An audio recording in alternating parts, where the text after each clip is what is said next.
Hello friends. तो इस video में हम देख लेते हैं लॉस ऑफ केमिकल कॉम्बिनेशन। पर उससे पहले एक छोटा सा इंट्रो हो जाए। एक्चुअली केमिस्ट्री की बात कर रहे हैं तो देख लेते हैं कि ये टर्म असल में कहाँ से ओरिजिनेट हुआ है। तो केमिस्ट्री टर्म ओरिजिनेट हुआ है एल्केमी से। तो एल्केमी एक एंशिएंट साइंस है जिसका one of the main goals था बेस मेटल्स जैसे कॉपर, जिंक और निकल, इनको ट्रांसम्यूट करें गोल्ड में, जो कि बहुत वैल्यूएबल सब्सटेंस था उस टाइम। तो ये टेक्नोलॉजी और ये सब चीज़ रिलेटेड टू एल्केमी इतना स्ट्रेंज या रेडिकल था कि लोग इसको जादू की तरह मानते थे, जैसे मैजिक। तो प्रीवियस वीडियोस में हमने देखा था क्वांटिफिकेशन मेनली और relation between mass, moles, number of particles, चाहे वो एटम्स हो सकते हैं, आयन्स हो सकते हैं, एक्सेट्रा, और वॉल्यूम के बीच में।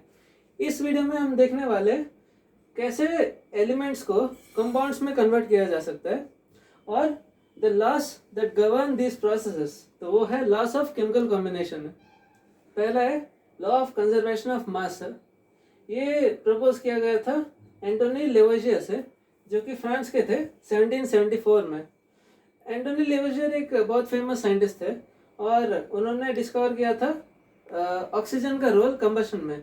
कंबशन मतलब जैसे आप किसी पेपर को जलाते हैं तो वो जल के राख हो जाता है, और इसी प्रोसेस में ऑक्सीजन का क्या रोल था उसको डिस्कवर किया था इन्होंने। तो इस लॉ में मेन पॉइंट्स है, मान लीजिए कोई भी मैटर आपने लिया, भले ही मैटर एक फॉर्म या शेप से दूसरे फॉर्म या शेप में कन्वर्ट हो सकता है थ्रू एदर फिजिकल या केमिकल प्रोसेस।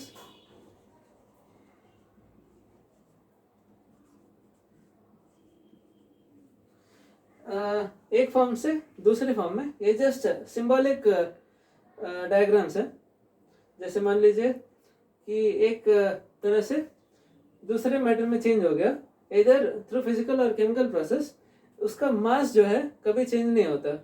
कि मतलब मान लो सम वाई ग्राम्स है इधर, तो सेम वाई ग्राम से होगा प्रोडक्ट। तो इसका एक एग्जांपल देख लेते हैं। मान लीजिए calcium oxide,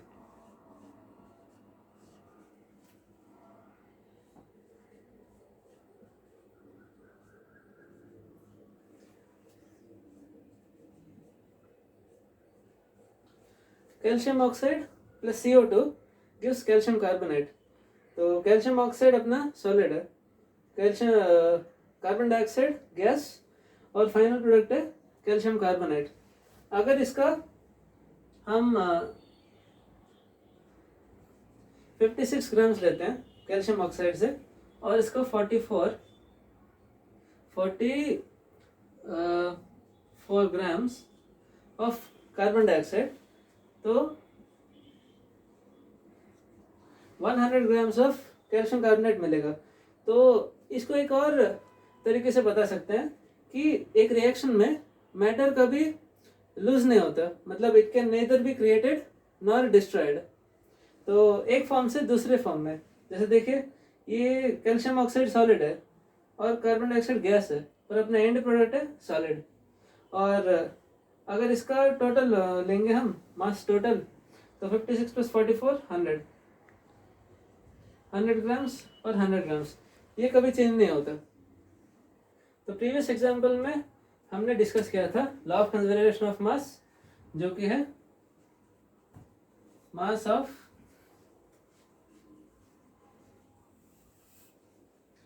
reactants is equal to mass of products. अगर कंप्लीटली कन्वर्ट हो जाते हैं रिएक्टेंट्स प्रोडक्ट्स में, तो law of conservation of mass आता है mass of reactants is equal to mass of products.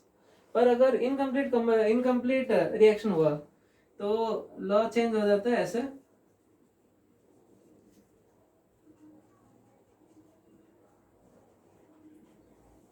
Mass of reactants is equal to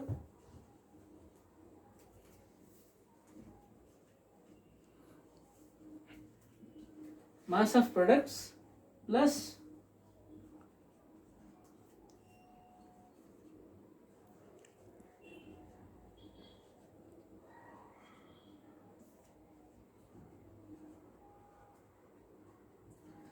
mass of unreacted reactants, जो कि अगर कंप्लीटली कन्वर्ट नहीं हुए रिएक्टेंट्स प्रोडक्ट्स में तो थोड़ा अपना स्टार्टिंग मटेरियल बच जाता है, वही ये है।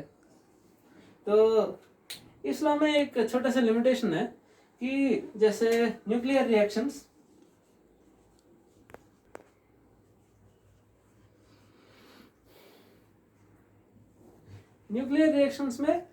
में थोड़ा सा mass of the reactants energy में ट्रांसफॉर्म हो सकता है, इसलिए ये लॉ एक्चुअली जस्ट मास से डील करता है।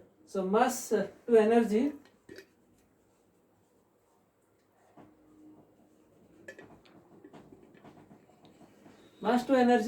एक्सप्लेन नहीं कर सकता। एक्चुअली न्यूक्लियर रिएक्शंस काफ़ी टाइम बाद डिस्कवर हुए थे, और ये अपना लॉ 1744 का है, तो ये एक लिमिटेशन है उसका। दूसरा लॉ है लॉ ऑफ कांस्टेंट कंपोजिशन। तो ये प्रपोज किया गया था प्रॉस्ट से, जोसेफ प्रॉस्ट, ये एक फ्रेंच केमिस्ट थे, जो कि मोस्ट फेमसली नोन थे इस लॉ को प्रपोज करने में। ये डिस्क्राइब करता है जैसे एक कंपाउंड लीजिए, मॉलिक्यूल वाटर, तो इसमें ये कहते हैं कि इस कंपाउंड में जो एलिमेंट्स है, जैसे यहाँ पे हाइड्रोजन और ऑक्सीजन, ये हमेशा एक फिक्स्ड प्रोपोर्शन बाय मास में कंबाइन होते हैं। जैसे H2O को ही लीजिए, H2O, इसमें 2 ग्राम्स ऑफ हाइड्रोजन और 16 ग्राम्स ऑफ ऑक्सीजन है। सो 2:16, that is 1:8 by mass।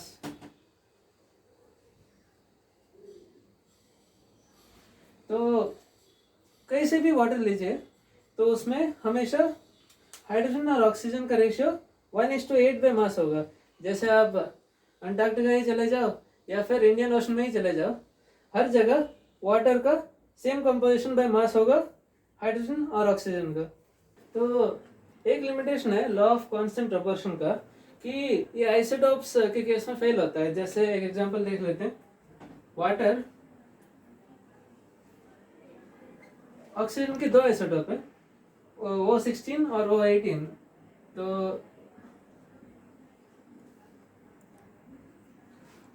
तो ईच केस में रेशियो कैलकुलेट करके देखते हैं हाइड्रोजन और ऑक्सीजन बाय मास पर।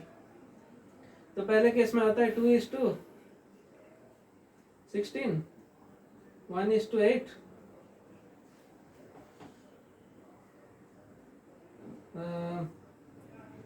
हाइड्रोजन एंड ऑक्सीजन 16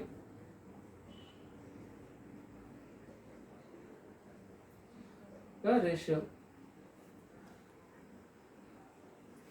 और O18 के केस में 2:18, 1:9। तो just in case of isotopes law of constant proportion violate करते हैं। तो अगला हम देख लेते हैं लॉ ऑफ मल्टीपल प्रोपोर्शंस। ये प्रपोज किया गया था जॉन डाल्टन से, जो कि इंग्लैंड से हैं। 1806 में प्रपोज किया था इन लोगों ने, इन्होंने। तो इनका फेमस कंट्रीब्यूशन है एटॉमिक थियरी।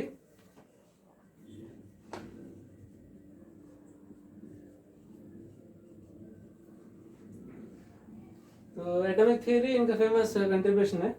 तो अभी लॉ ऑफ मल्टीपल प्रोपोर्शंस को एग्जांपल से देख लेते हैं कि क्या होता है। ये 2 रिएक्शन ले लेते हैं। पहला है H2 + ½ O2 gives H2O। तो इधर 2 ग्राम 18 ग्राम्स, और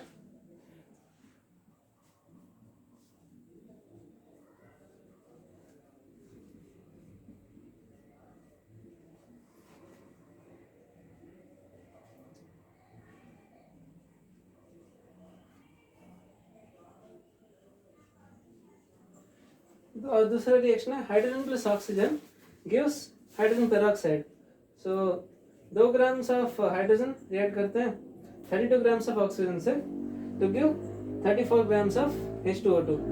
तो लॉ ऑफ मल्टीपल प्रोपोर्शंस ये कहता है अगर दो एलिमेंट कंबाइन होते हैं एक या एक से ज़्यादा कंपाउंड्स को डिलीवर करने में, जैसे इधर ऑक्सीजन और हाइड्रोजन रिएक्ट करके वाटर बना रहे हैं H2O, और इधर ऑक्सीजन और हाइड्रोजन मिलके H2O2 बना रहे हैं, तो एक फिक्स्ड मास से ऑक्सीजन रिएक्ट कर रहा है, तो इसमें रेशियो ऑफ ऑक्सीजन अपने पहले रिएक्शन में is to ratio of oxygen by mass अपने सेकंड रिएक्शन में इज इक्वल टू 1:2। तो ये लॉ कहता है अगर एक एलिमेंट दूसरे एलिमेंट के फिक्स्ड मास से रिएक्ट करता है तो इन दोनों के रिलेशनशिप होंगे एक होल नंबर रेशियो में, जैसे इधर है 1:2। गैलुसैक्स लॉ ऑफ गैसियस वॉल्यूम, तो ये क्रिएट किया गया था गैलुसैक्स से, जो कि एक फ्रेंच केमिस्ट थे। तो इनका एक नोटेबल कंट्रीब्यूशन है कि H2O की कंपोजिशन 2 पार्ट्स बाय हाइड्रोजन और 1 पार्ट बाय ऑक्सीजन, ये गैलुसैक और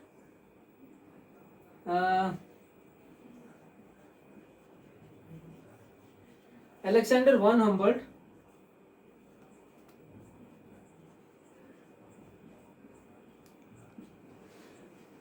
इन दोनों ने मिलके किया था। ये actually present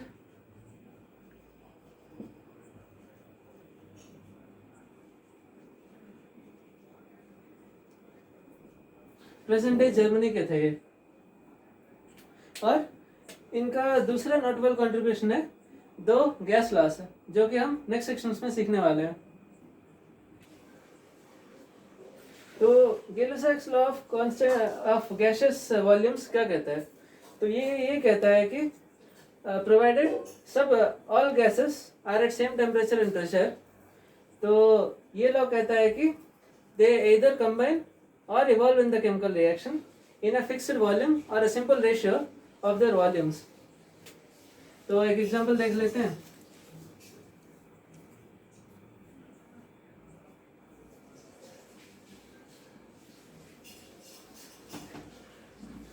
(2H2 plus O2 gives 2H2O। तो इसका मतलब 2 वॉल्यूम्स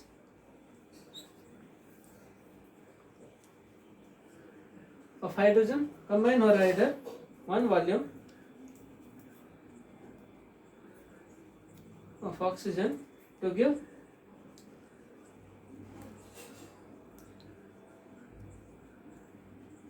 2 वॉल्यूम्स ऑफ H2O। तो इधर वॉल्यूम रेशियो है हाइड्रोजन और ऑक्सीजन का 2:1। तो नेक्स्ट देख लेते हैं एवोगैड्रोस लॉ, जो कि प्रपोज किया गया था एमिडियो एवोगैड्रो से, जो एक इटालियन थे। 1811 में प्रपोज किया था इन्होंने। तो ये कहता है equal volumes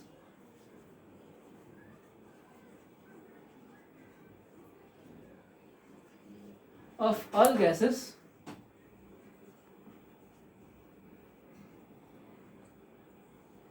at same temperature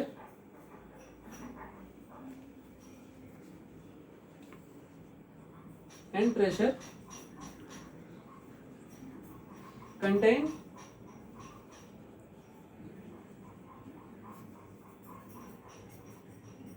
equal number of particles।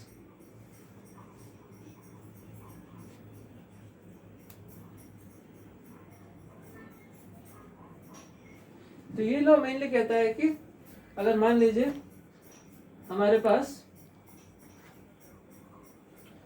10 litres hydrogen है और 10 लीटर्स ऑक्सीजन है, तो provided that at same temperature at same temperature and pressure, तो equal volumes of hydrogen and oxygen contain equal number of particles. मतलब इन दोनों में 10 litre of hydrogen में मान लीजिए कुछ x नंबर ऑफ पार्टिकल्स है, तो 10 लीटर ऑफ ऑक्सीजन में भी वही x नंबर ऑफ पार्टिकल्स होंगे। तो ये है एवोगैड्रो का कंट्रीब्यूशन।